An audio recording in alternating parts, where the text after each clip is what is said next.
तो तकरीबन 10 साल हो गए हैं उमरकोट को जगाने की कोशिश कर रहा हूं। उमरकोट कब जागेगा?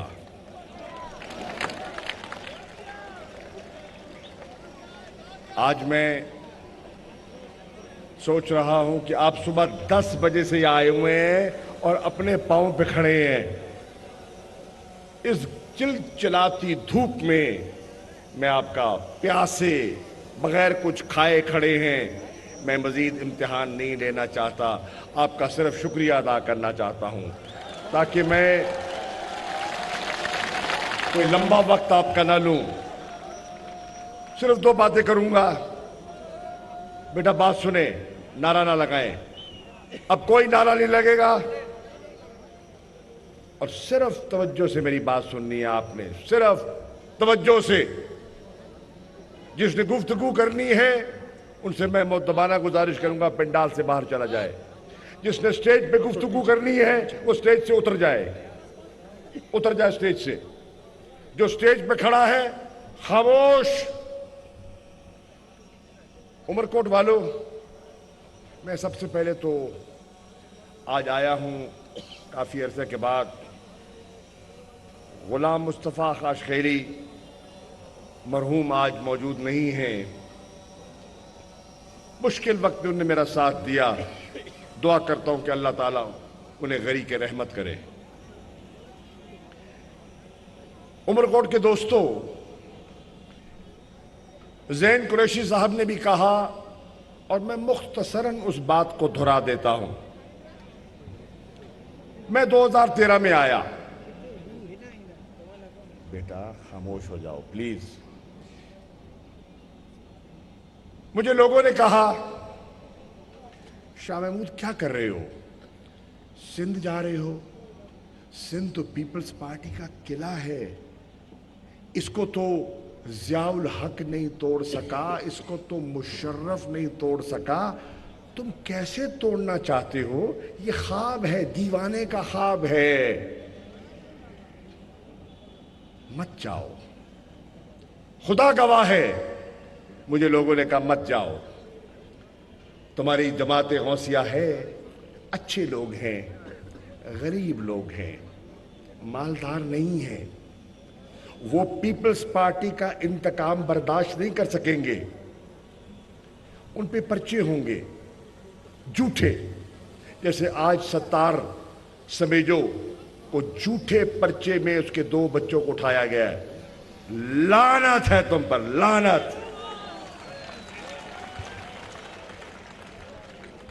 इन पे पर्चे होंगे। जो सरकारी मुलाजमतों में हैं उनके खिलाफ इंतकामी कार्रवाई होगी। न जाओ। उनके पास पैसा है, उनके पास वसाइल हैं, और जितना उमरकोट का वडेरा है वो तो सब उनके साथ है। तुम क्या लोगे? और यहां के लोग दबे हुए हैं, पिसे हुए हैं, कुचले हुए हैं, ये नहीं उठ सकेंगे, ये मुकाबला नहीं कर सकेंगे। बहुत मायूस किया मुझे, लेकिन मैंने अज़्म किया कि यार तारीख बताती है, एक तरफ हुसैन का काफिला था और बहुत मुख्तसर था, और दूसरी तरफ यजीद की फौज थी और बहुत बड़ी तादाद में थी। हुसैन ने सर झुकाया या सर कटवाया? तारीख बताती है, सर झुकाया या सर कटवाया? सर कटवा दिया, यजीद के सामने सर नहीं झुकाया। ये तारीख है। उमरकोट वालों, मैंने तब भी कहा था 2013 में, और मैं आपका बेहद मशकूर हूं। इस मायूसी के आलम में, इस घुटन में उमरकोट और थरपारकर के लोगों ने मुझे 1-1 लाख वोट दिया इन हलकों में, धांधली के बावजूद। और अगर आसिफ अली जरदारी वो 32 पोलिंग स्टेशन जो इलेक्शन कमीशन के रिकॉर्ड पर हैं, उनको ना आग लगवाता तो थर पारकर की सीट बल्ले ने निकाल ली थी। आसिफ जरदारी ने 32, जब उनको पता चला ये कुछ 12:30 का टाइम था कि पीपल्स पार्टी शिकस्त खा रही है, उसने कहा शाह महमूद को सिंध से नहीं जीतने देना, चाहे पोलिंग स्टेशनों को आग लगानी है तो आग लगा दो, और लगाई। इलेक्शन कमीशन आज भी बड़ी आजादी की बात करता है। मैं इलेक्शन कमिश्नर से कहता हूं, चीफ इलेक्शन कमिश्नर से, चीफ इलेक्शन कमिश्नर साहब 2013 का रिकॉर्ड उठा के देखिए, क्या 32 पोलिंग स्टेशनों को आग लगाई गई? क्या आपने 32 पोलिंग स्टेशनों का रीपोल ऑर्डर किया कि नहीं किया? मैंने तो मुतालबा नहीं किया था, मैंने तो कहा शिकस्त मैं तस्लीम करता हूं, तुम जीत गए, मैं हार गए, लड़ाई का है, एक जीतता एक हारता है, मैं हार गया। मैं जीतने नहीं, मैं जगाने आया हूं, मैं जगाने आया हूं। फर्क सिर्फ इतना है, तुम जीतते हो नोट से, वोट से नहीं, नोट से। और तुम पे इल्जाम लगाते हैं थर वालों कि ये अपना वोट बेचते हैं। खुदारा मुझे वोट दो ना दो, इस तोहमत को धो दो कि थर वाला बिकाऊ नहीं है, उमरकोट वाला बिकाऊ नहीं है। शनाख्ती कार्ड ले लेते हैं, एक सेठ है यहां का, उसको टिकट दे दिया उमरकोट का, वोट थे नहीं, हां नोट बेपना थे, बहुत नोट थे, और नोट चलाए।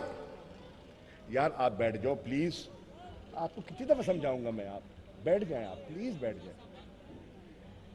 वोट नहीं थे उसके पास, नोट थे, नोटों के बलबूते पर उसने खरीदे, और बदकिस्मती से कुछ लोग बिक जाते हैं, कुछ झुक जाते हैं। मैं आज 2023 से पहले जमाते गौसिया के जो मुतकदीन हैं उनसे एक गुजारिश करने आया हूं। जिसने तहरीक इंसाफ को और मुझे छोड़ना है वो आज छोड़ जाए, आज छोड़ जाए, छोड़ जाओ, छोड़ दो, छोड़ दो, डर जाओ, घुटने टेक दो, घुटने टेक दो तालपुर के सामने, और घुटने टेक दो थर पारकर के एमएलए के सामने। मैं तुम्हें इजाजत देता हूं। कुछ मेरे जानने वाले गौस के मुतकिद, उनके दाएं बाएं मैं देखता हूं आजकल तस्वीरें लगती हैं, क्या हुआ, बिक गए, बिक गए। यार जिसने मुल लगवाना है लगवा लो, आज तंदूर गर्म है, फुल्का लग जाएगा, लगवा लो। मेरा वजूद, मेरा वजूद, मेरा वजूद, मेरा वजूद। तो तंदूर गर्म है, फुल्का लग जाएगा, लगा लो, इजाजत है। अच्छा एक और, चलो एक और तुम्हें छूट दे देता हूं, नोट उनसे ले लो और वोट तहरीक इंसाफ को दे दो।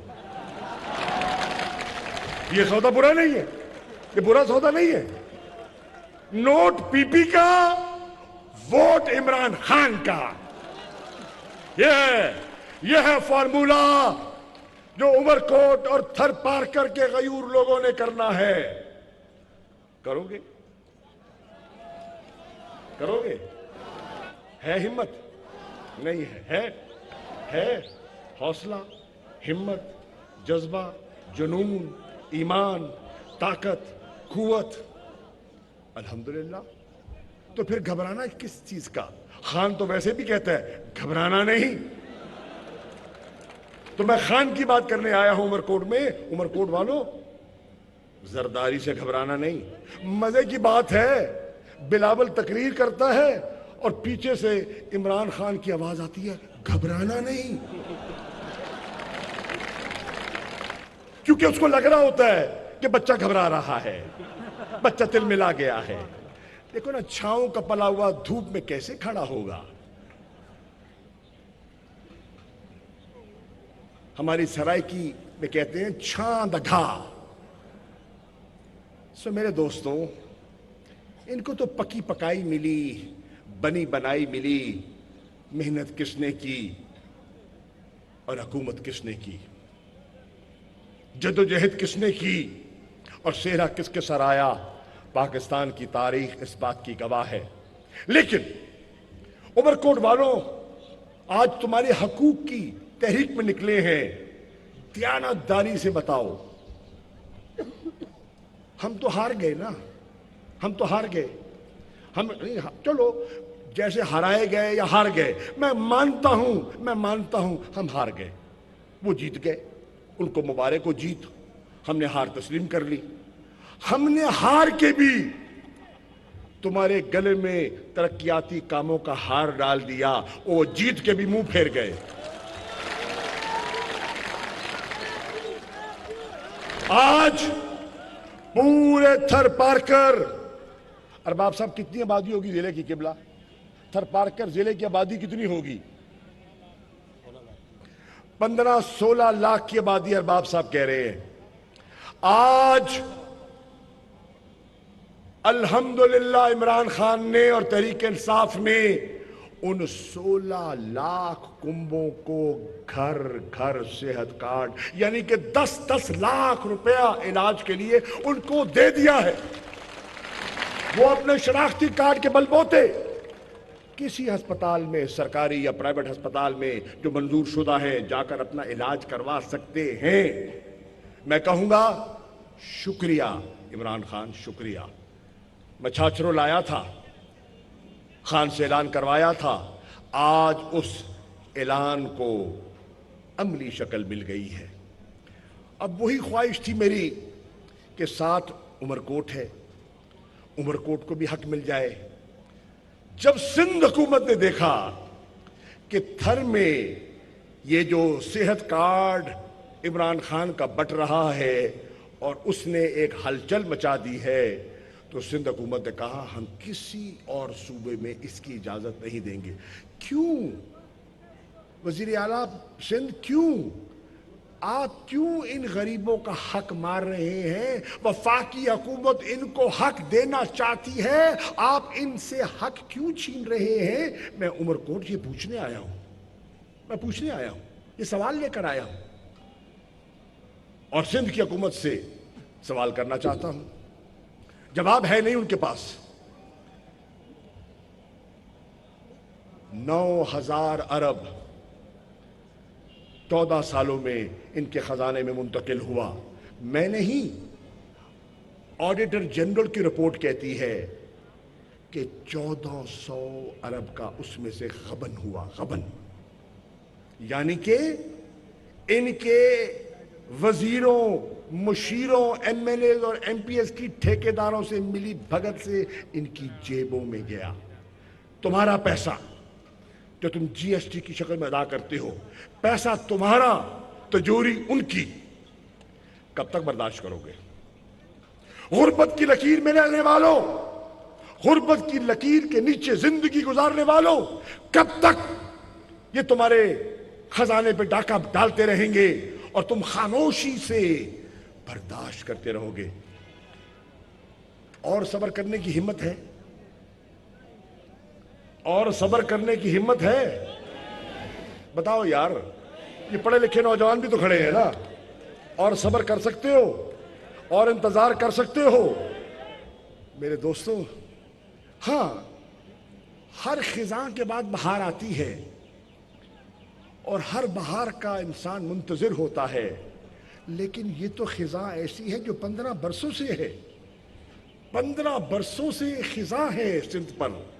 मैं चाहता हूं कि 2023 में अल्लाह की रहमत से, उसके हबीब के सदके और अवाम की ताकत जो सरचश्मा है, उसकी बदौलत सिंध में बहार आ जाए। लाओगे बाहर, लाओगे बाहर? देखना चाहते हो? नए गुंचे खिले देखना चाहते हो? हाँ, देखना चाहते हो? अपने बच्चों के मुस्तकबिल को रोशन देखना चाहते हो? इनके मायूस चेहरों पे मुस्कुराहट देखना चाहते हो? इनकी नाउमीदी को उम्मीद में तब्दील करना चाहते हो? इस अंधेरे को उम्मीद के दिए से रोशन करना चाहते हो? चाहते हो? अगर चाहते हो तो फिर क्या करोगे? क्या करोगे? क्या करोगे? मुझे समझ नहीं आ रही, क्या करोगे? क्या करोगे? क्या करोगे यार? तब्दीली लाएंगे, लाओगे? नौजवान तू भी लाएगा, बेटा तू भी लाएगा, बेटा तू भी लाएगा, बेटा तू भी लाएगा, सब तब्दीली लाओगे। अगर तुम तब्दीली लाओगे तो ठप्पा किस पे लगाओगे? मैं तो क्या, मैं तो 13 में भी कहा था, 18 में भी कहा था, ऊपर अल्लाह नीचे, ऊपर अल्लाह नीचे। अल्लाह तो था और है। मुझे बल्ला नजर नहीं आया, आया 1,00,000 बल्ला नजर आया, लेकिन उस बल्ले के पीछे कुछ बिल्लियां भी लग गई थी और उस बिल्ली ने बल्ले का हक चुरा लिया। बिल्ली ने बल्ले का हक खा गई। क्या अब उस बिल्ली को मजीद म्याऊं म्याऊं की इजाजत दोगे? अगर आज उमरकोट की आवाम का यह फैसला है तो फिर मैं कह रहा हूं, फिर मैं कह रहा हूं, कह लूं कि ना कहूं? यार पर्दा रहने दो ना, पर्दा रहने दो। ये ना हो ये मुझे ये कह रहे हैं कि बड़ा जालिम है यहां का एसपी, कभी दोस्त कोई कह रहा था, ये ना हो कि मैं जाऊं तो तुम्हें धर ले, हाँ तुम पे पर्चा कर ले। अच्छा एक वादा करो मुझसे, अगर किसी नाजायज तहरीके इंसाफ के कारकुन पर इस जालिम एसपी उमरकोट ने पर्चा किया, मिलकर थाने का मुहासरा करोगे? उसका हक और उसको आजाद करवाने के लिए थाने के दरवाजे पहुंचोगे? तो सुन लो एसपी साहब, चोरों को पकड़ो, गरीबों पर जुल्म मत करो। हुकूमतें आती जाती रहती हैं, ये हुकूमत के नशे से बाहर आओ। नाकाम है वो लोग जो हुकूमत की सियासत और हुकूमत की बैसाखियों पर हुकूमत करते हैं, जो जुल्म और जबर से अपने इक़्तिदार को तूल देते हैं। आज उस इक़्तिदार को दफन करने का वक्त आ गया है। आओ मिलकर, हाँ आओ मिलकर इस इक़्तिदार का जनाजा निकालें, और जब इस तीर का जनाजा निकल रहा होगा तो फिर कह देना, वो देखो किस धूम से आशिक का जनाजा जा रहा है।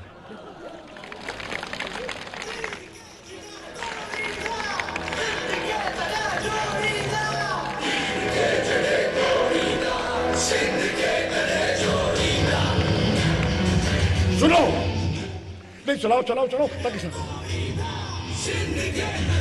एक सेकंड ये समझ आई क्या कह रहा है? कह रहा है तीर को जब तोड़ोगे तो सिंध को तब जोड़ोगे। अब चलाओ।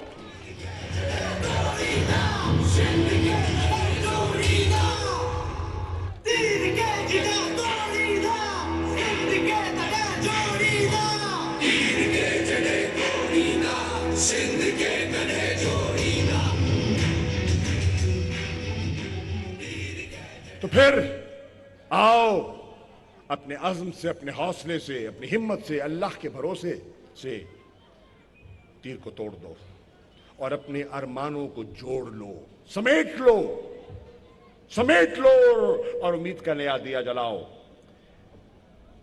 मैं, क्योंकि मैंने मिट्टी जाना है और वहां बहुत धूप है, यहां से भी ज्यादा है, और लोग सुबह से खड़े हैं, मुझे फोन आ रहे हैं। मैं आपका शुक्रिया अदा करना चाहूँगा, लाल माली साहब, मेमन साहब, तहरीक इंसाफ की तंजीम, ज़िलाई, सूबाई, हुर जमात का भी शुक्रिया अदा करना चाहूँगा। पीर साहब ने मैं भूल नहीं सकता, और वो इंसान एहसान फरामोश है जो मोहसिन के अच्छाई को भूल जाए। पीर साहब पगारो, मैं भूल नहीं पाऊंगा बेटा, एक मिनट, कि आप मेरे इलेक्शन जलसे में उमरकोट आए थे और आपने मेरे लिए वोट मांगा था। मैं आज भी भरी महफिल में पीर साहब आपका शुक्रिया अदा करता हूं। कोई बात नहीं, नतीजा जो भी निकला, आपने मोहब्बत में कमी नहीं की, आपकी हुर जमात ने हमारा पूरा साथ दिया और इंशाअल्लाह मुझे भी आपका, आपके आस्थाने का, आपकी दरगाह का और आपकी जमात का पूरा एहतराम है और रहेगा। मैं यहां की अक़लियतों को, खास तौर पे अपने हिंदू भाइयों को भी कहना चाहूंगा कि आप बड़े हौसले वाले हैं। और एक बात कहता चलूं,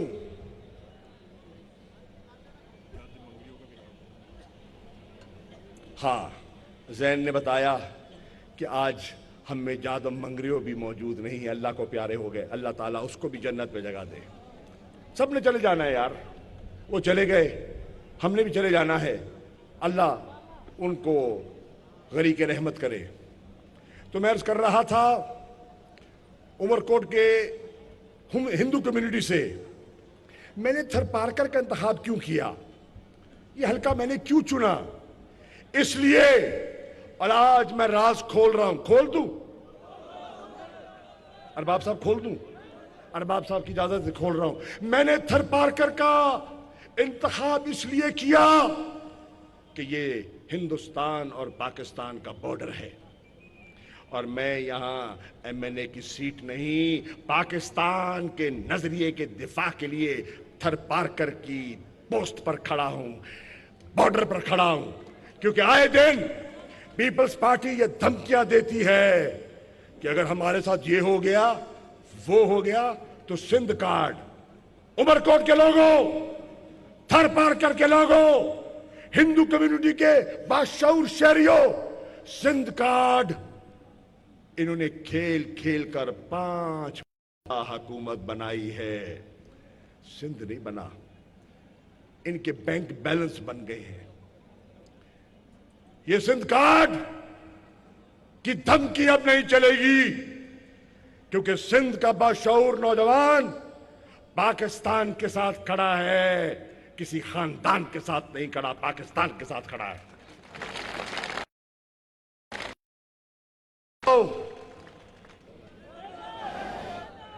यार अभी पता नहीं तुम तैयार भी हो कि नहीं हो, मुझे शक है, मुझे शक है।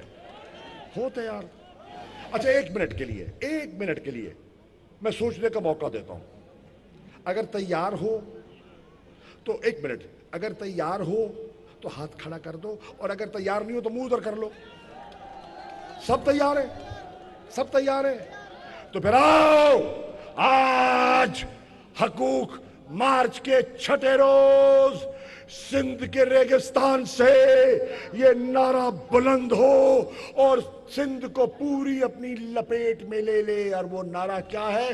गो जरदारी, गो जरदारी, गो जरदारी, गो जरदारी, गो जरदारी। और जब जरदारी जाएगा तो क्या आएगा? आई आई आई आई आई आई। इंशाअल्लाह पीटीआई आएगी और इमरान ने दिए जलाएगा। पाकिस्तान, तहरीक इंसाफ और उमरकोट की गयूर अवाम सलामत रहो। शुक्रिया। वज़ीर ख़ारिजा शाह महमूद कुरैशी सिंध हुकूक मार्च से उमरकोट में खिताब कर रहे थे। उन्होंने कहा कि मार्च के तमाम शुरका का शुक्रिया अदा करता हूँ। सिंध के अवाम ने हमारा पुरतपाक इस्तकबाल किया। सिंध के अवाम के मसाइल के हल और उन्हें सहूलियात की फराहमी के लिए वफाकी हुकूमत कोशां है और इक़दाम जारी रखे हुए है। थरके गरीब अवाम के लिए सेहत कार्ड की सहूलत फराहम की और इसके अलावा कई तरक्याती मनसूबों का आगाज किया गया। सिंध के अवाम के मसाइल के हवाले से पाकिस्तान पीपल्स पार्टी ने कभी किरदार अदा नहीं किया और अवाम का कोई ख्याल नहीं किया। यही वजह है कि आज सिंध के अवाम खते गुर्बत पर जिंदगी गुजारने पर मजबूर हैं। पाकिस्तान तहरीक इंसाफ की हुकूमत चाहती है कि दीगर सूबों की तरह से सिंध भी तरक्की करे और बेहतरी की जानिब गामजन रहे।